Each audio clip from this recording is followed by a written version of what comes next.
한국불교 19개 종단 지도자들이 4박 5일간의 중국 성지순례를 마치고 귀국했습니다. 순례 마지막 날에는 중국 불교협회와 상호 신뢰를 바탕으로 불교 중흥의 힘을 모으자는 데 뜻을 같이 했습니다. 일제강점기 간송 전영필이 수집한 국보와 보물을 상설 전시하는 대구 간송미술관이 문을 엽니다. 개관 특별전으로 지방에서는 처음으로 전시되는 훈민정음 해례본을 비롯해 신윤복의 미인도 등 국보와 보물 97점이 선보입니다.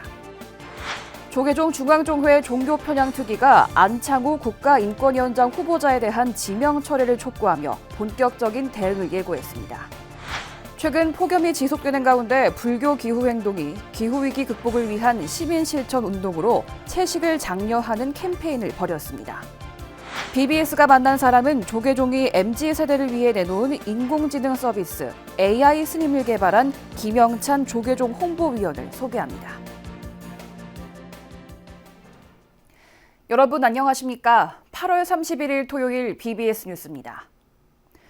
중국 오대산 성지순례 중인 한국 불교 지도자들이 마지막 일정으로 중국 불교협회를 방문했습니다. 양국 불교 지도자들은 정기적인 만남으로 상호 신뢰를 돈독히 하고 미래 불교에 대해 함께 고민하자고 의견을 모았습니다. 중국 베이징에서 권금주 기자입니다. 두 나라 불교 지도자들이 양손을 마주 잡았습니다. 환영합니다. 4세기 때부터 불교 교류를 이어온 우리나라와 중국이 미래 세대를 위한 불교 역할에 방점을 찍었습니다. 중국 불교의 뿌리를 품은 오대산 순례길에 올랐던 우리 19개 종단 지도자들이 4박 5일 일정의 회항을 앞두고 베이징에 있는 중국 불교협회를 찾았습니다. 중국 불교협회는 금나라 때 세워져 800년 역사를 지닌 고찰 광제사에 있습니다.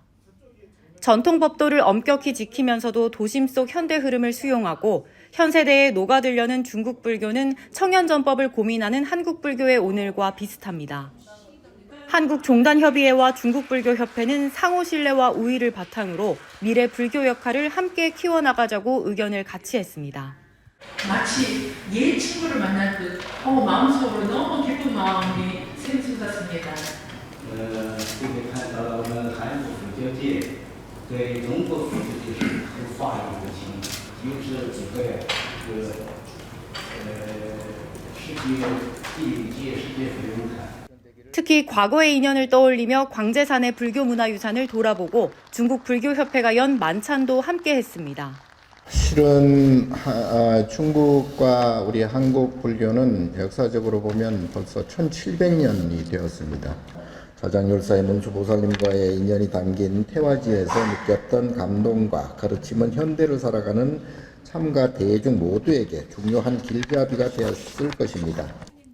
앞서 우리 종단 지도자들은 순례 기간 내내 중국 불교협회와 오대산 불교협회의 따뜻한 환영을 받았고 국적과 민족은 달라도 모두 불법을 지키는 부처님 제자라는 공감대를 형성했습니다.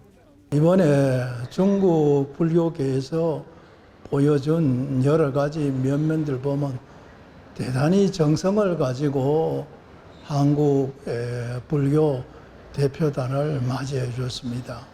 우리나라하고 중국 불교계가 이런 유대와 또 교류를 계속한다면 한국과 중국의 불교 발전은 물론이고 아마 세계 불교화에도 크나큰 역할을 하지 않겠느냐. 조계종 총무원장이자 종단협의회 회장 진우 스님도 양국협회의 교류 대표를 더 정기적이고 긴밀한 소통을 이어가자고 제안했습니다. 양국은 오는 10월 중국불교협회가 주최하는 세계불교 포럼에 참여하고 일본에서 열리는 한중일 불교 우호 교류회의에서는 공동으로 평화기원 메시지를 낼 계획입니다. 대승불교권 핵심 국가인 우리나라와 중국은 불교를 통해 민간 외교회장을 마련하고 인류 공생을 위한 불교 역할에 대해 함께 고민할 것을 약속했습니다. 중국 베이징에서 BBS 뉴스 권금주입니다. 조계종 중앙종회 종교편향 불교 왜곡대응 특별위원회가 안창호 국가인권위원장 후보자에 대한 지명 철회를 위한 본격적인 대응을 예고했습니다. 종교편향특위위원장 선광 스님은 어제 특위위원들과 가진 간담회에서 기독교 정신에 함몰돼 차별금지법을 반대해온 안 후보자는 국가위원장으로서 자격이 없다고 지적했습니다. 이어 종교의 자유가 보장된 대한민국에서 특정 종교에 매몰된 후보자가 성소수자와 사회적 약자를 보듬어야 하는 국가인권위원장이 될 경우 국가적 혼란이 야기될 것이라고 밝혔습니다. 특위위원들도 안 후보자의 그간 행적을 보면 인권위원장이 될 경우 개인의 종교적 신념이 공공의 영역으로 확대될 가능성이 매우 크다고 말했습니다. 특위는 앞으로 대통령 지명 처리를 촉구하는 성명서 발표를 비롯해 안 후보자의 청문회 당일 국회 앞 피켓 시위 등 다각도의 활동을 벌여나갈 것으로 보입니다. 기후변화 위기를 극복하기 위한 시민실천운동을 독려하는 캠페인이 조계사 앞에서 열렸습니다. 불교 기후행동 상임대표 일문스님과 활동가들은 오늘 조계사 일주문 앞에서 캠페인을 통해 기후위기를 극복하기 위한 방법으로 채식을 제한하며 일주일에 하루만이라도 실천하길 당부했습니다. 불교 기후행동은 매달 마지막 주 금요일에 기후위기의 심각성과 생활 속 실천 방안을 제안하기 위해 집중 행동의 날 캠페인을 진행하고 있습니다. 한편 불교 기후행동은 다음 달 907 기후정의 행진에 이어 10월 3일 조계사 앞마당에서 물건과 재능, 음식 등을 나누는 무소유 나눔 페스타를 열 예정입니다. 간송 전영필 선생의 수집문화재를 상설 전시하는 대구간송미술관이 다음 주 문을 엽니다. 개관기념 특별전은 국보와 보물 97점을 소개하는 간송 컬렉션 사상 최대 규모로 개최됩니다. 대구 BBS 박명한 기자입니다. 대구 수성구 삼덕동 대구시립미술관 바로 옆에 들어선 대구간송미술관. 지하 1층, 지상 2층, 연면적 8천여 제곱미터 규모로 6개의 전시실과 강의실, 도서 자료실 등을 갖추고 있습니다. 미술관 입구 아름드리 나무 기둥과 미술관 곳곳의 소나무는 간송 전영필 선생의 숭고한 신념을 표현했고 계단식 기단과 터의 분절 등 자연 훼손을 최소화한 한국적 미술관으로 세워졌습니다. 여기는 옛날에 있는 땅의 지형을 거의 해치지 않고 또 그 지형에 맞게 건물들을 잘게 나눠서 하나의 커다란 건물을 짓지 않았다고 생각하시면 됩니다. 개관기념 특별전의 주제는 세상 함께 보배 삼아란 뜻의 여세 동보. 사제를 털어 일본에 빼앗길 위기에 처한 우리 문화재를 지켜낸 간송 선생의 수집 문화유산을 세상과 함께 나누고자 하는 의미를 담았습니다. 훈민정음 해례본과 청자상감 운항 문매병, 신윤목의 미인도, 김홍도의 마상청행, 추사 김정희의 대팽고회 등 간송 콜렉션을 대표하는 국보와 보물 40건 97점이 전시됩니다. 간송미술관이 개최한 역대 전시 가운데 최대 규모로 특히 훈민정음 해례본이 수도권 이외의 지역에서 전시되기는 이번이 처음입니다. 또 금동 삼존 불감과 계미명 금동 삼존불 입상 등 국보로 지정된 불교문화재 2점을 선보이고 괴산 외사리 승탑과 문경 5층 석탑은 실물 크기의 모형을 전시합니다. 지금까지 간송미술관에서 내외에서 전시를 했던 것 중에서 역시 양쪽으로도 최대 규모이고요. 그리고 또 국보보물이 이렇게 한꺼번에 간송에 소장하고 있는 모든 국보보물이 한꺼번에 나온 전시도 이번이 유일한 일입니다. 정선, 김홍도, 신윤복 등 조선 화단을 대표하는 화가들의 작품을 38m 반원형의 스크린을 통해 재구성한 실감 영상도 관람객들에게 현장감과 몰입감을 선사할 예정입니다. 간송의 유작 60여 점으로 꾸며진 간송의 방은 연구자이자 예술가, 교육자로서의 선생의 면모를 보여줍니다. 관람객이 지류문화유산의 수리복원 과정을 직접 볼 수 있는 보이는 수리복원실도 전국 최초로 조성됐습니다. 위해 지역 문화예술의 발전과 융성 그리고 문화 형권 확대에 기여하고 또 전통문화의 아름다움과 가치를 다음 세대에 전달하는 대구간송미술관을 만들고자 최선을 다하겠습니다. 대구간송미술관은 다음 달 3일 개관과 함께 개관기념 특별전을 시작합니다. 서울 성북구에 위치한 간송미술관이 봄, 가을 정기전을 운영하는 데 반해 대구간송미술관은 365일 누구나 간송 콜렉션을 감상할 수 있는 상설 전시관으로 운영될 예정입니다. 대구간송미술관은 간송 전영필 선생의 문화보국 정신을 잇는 국민적 복합문화공간으로 자리매김할 것으로 기대됩니다. 대구간송미술관에서 BBS 뉴스 박면입니다. 조계종 총림실사특별위원회가 총림 운영 상태를 살핀 결과 몇 개 총림에서는 실제 교육기관 운영 상태가 총림이 보고한 내용과 다른 점이 있었다고 밝혔습니다. 조계종 총림실사특별위원회 간사 성원 스님은 그제 비공개로 진행된 위원회 5차 회의를 마친 뒤 기자들과 만나 대체적으로 괜찮지만 총림 자료와 실사 내용이 달라 인정하기 어려운 부분도 있었다고 말했습니다. 특히 총림 폐지 요건은 1년 동안 선원을 운영하지 않거나 교육기관 2개를 운영하지 않았을 때 기타 등 3가지라면서 교육기관 부실 운영에 관한 문제는 총림 폐지의 요건이 되기 때문에 심도 있게 논의했다고 설명했습니다.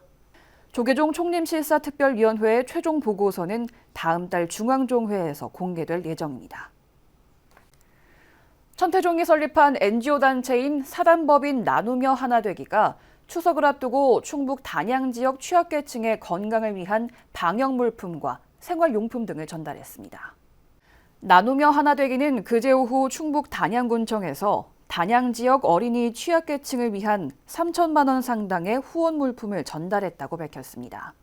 나누며 하나되기가 전달한 물품은 화장품과 어르신 소화효소, 마스크 등입니다. 광법사 주지 해중스님은 기록적인 폭염과 열대야로 지친 단양 지역 취약계층의 건강관리를 조금이나마 돕기 위해 물품을 후원하게 됐다면서 앞으로도 지역사회를 위해 지속적인 사회공헌 활동을 실천하겠다고 말했습니다. 생화의 아름다움과 조화의 보존력을 살린 신개념의 꽃 보존화를 불교와 접목한 작품들이 국회에서 선보였습니다. 사단법인 한국보존화협회는 그제부터 이틀 동안 국회의원회관 제1로비에서 시들지 않는 아름다움을 주제로 제4회 한국보존화협회 전시회를 열었습니다. 이번 전시회에서는 야생화를 이용한 만다라 작품과 법당 꽃꽂이 등 불교 보존화 작품들을 만나볼 수 있습니다. 보존화는 생화 그대로이면서 물이 필요 없는 꽃으로 보존액을 사용해 탈색과 보존, 건조 등의 단계를 거쳐 생화의 아름다움을 그대로 장기간 보존할 수 있도록 만든 새로운 개념의 꽃을 말합니다. 한국보존화협회를 이끄는 이은희 이사장은 보존화 부문 대한민국 명인이자 우리나라 최고의 전문가이면서 대한불교 꽃꽂이 연합회 이사도 맡고 있는 독실한 불자로 30년 이상 전국 사찰에서 꽃봉사를 펼치고 부처님 전에 꽃 공양을 올렸습니다. 보존화의 꽃 예술 문화 향상을 이끄는 한국보존화협회에는 장애인 포교에 헌신해온 사회복지법인 연화원 이사장 혜성 스님이 이사로 재직하고 있습니다.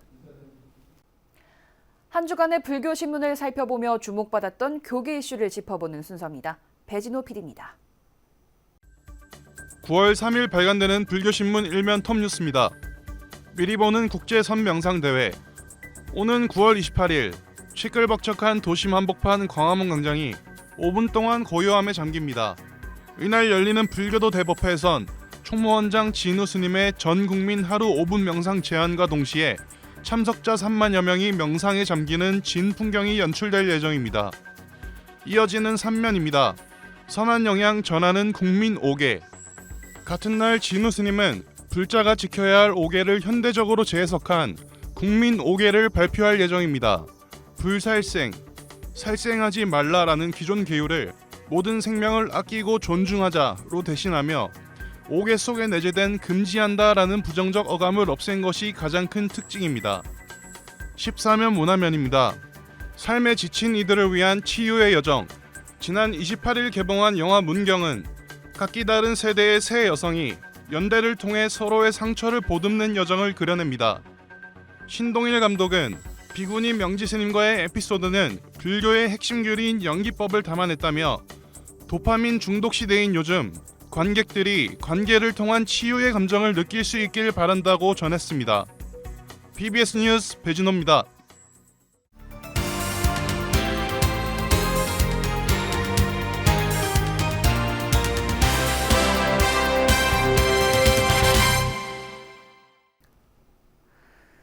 최근 젊은 층을 중심으로 불교에 대한 호감도가 높아진 가운데 조계종은 MZ세대 맞춤형으로 인공지능 서비스를 주목하고 있습니다.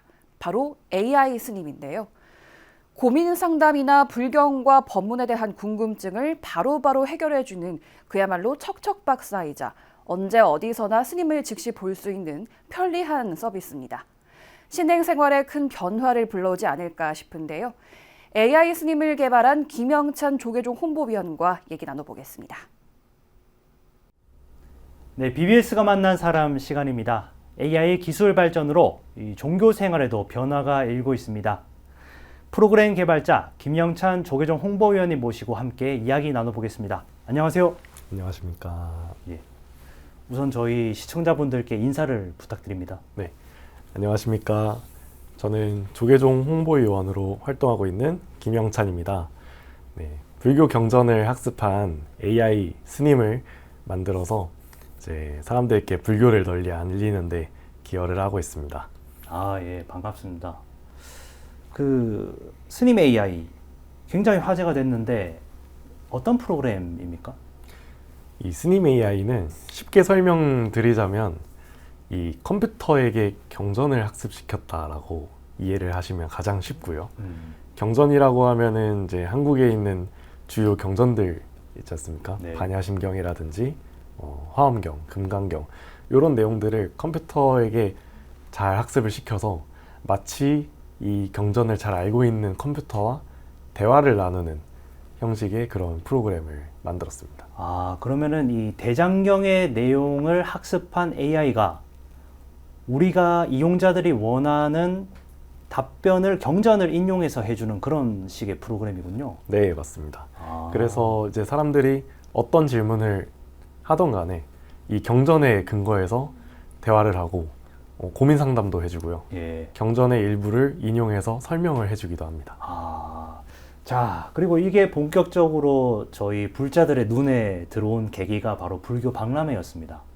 이곳에서 많은 분들이 스님 AI를 향해서 질문도 던지고 또 답변도 얻고 그 과정이 참 이슈가 됐는데 개발자시면은 거기에 올라오는 질문들 같은 것도 다 보실 수 있나요?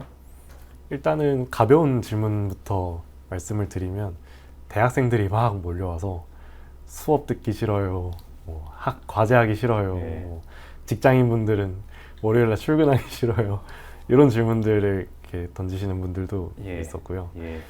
조금 무거운 질문들도 있다면은 어떤 직장인분께서 좀 연배가 있으신 분인데 이제 권고사직을 당했는데 앞으로 살 길이 막막하다 이런 질문들도 하시는 예. 분들도 계셨고요. 예.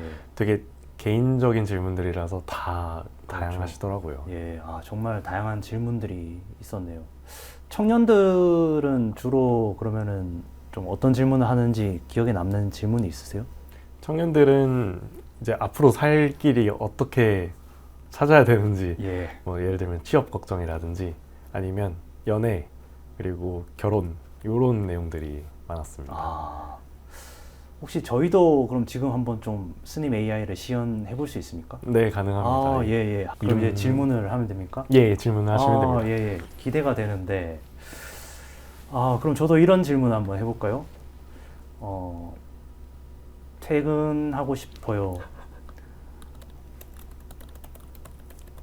그런데 집에 갈 수 없어요. 어떻게 하면 됩니까?